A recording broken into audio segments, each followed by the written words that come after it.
Servus und Hallo bei Rank 01.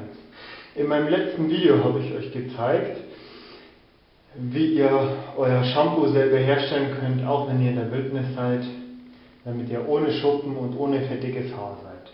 Heute zeige ich euch, wie man seine Jeans waschen kann und seine Klamotten waschen kann und trocknen kann, auch wenn man keine Waschmaschine oder keinen Trockner zur Verfügung hat. Seht selbst. Zuallererst wascht ihr am Boden. Das kann jetzt in einer Dusche sein, in einer Badewanne, das kann in einem Flussbett sein, das kann überall, wo Wasser ist, sein. Wascht ihr zum Beispiel eure Jeans. Danach geht ihr dann und wickelt die Jeans einmal um einen Ast oder etwas anderes. Und jetzt wird es richtig interessant. Und zwar, damit das Ganze trocken wird, habt ihr an und macht das so.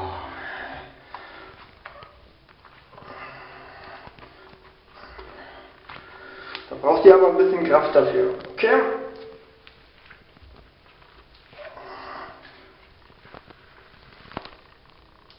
Seht ihr das?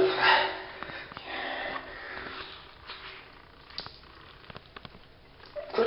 Seht, da kommt jetzt noch Wasser raus. Tropft noch Wasser runter. Gell? So. Das macht ihr 2-3 Mal, 3-4 Minuten. Dann ist die Jeans soweit eigentlich wieder trocken. Bis auf die Restfeuchte, auf die relative Wasserfeuchte. So, und dem erfahrenen Survival-Jäger ist schon ganz klar. Wir Männer, wir Menschen überhaupt, wir lieben das Feuer. Wir haben das Feuer erfunden, wir nutzen das Feuer.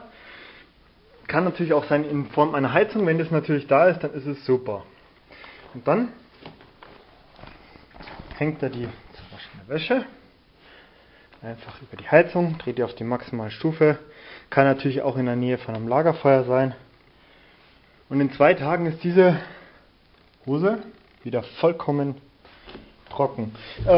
Gut, natürlich habt ihr dann auch durch das Ausquetschen, ist die ein bisschen knatschig, macht aber nichts, weil ein echter Mann, der füllt seine Jeans auch wirklich aus. Das sind Muskeln und das sollen die Frauen auch sehen. So, mit diesem Tipp im Sinne, Servus und Goodbye. Auch wenn man keine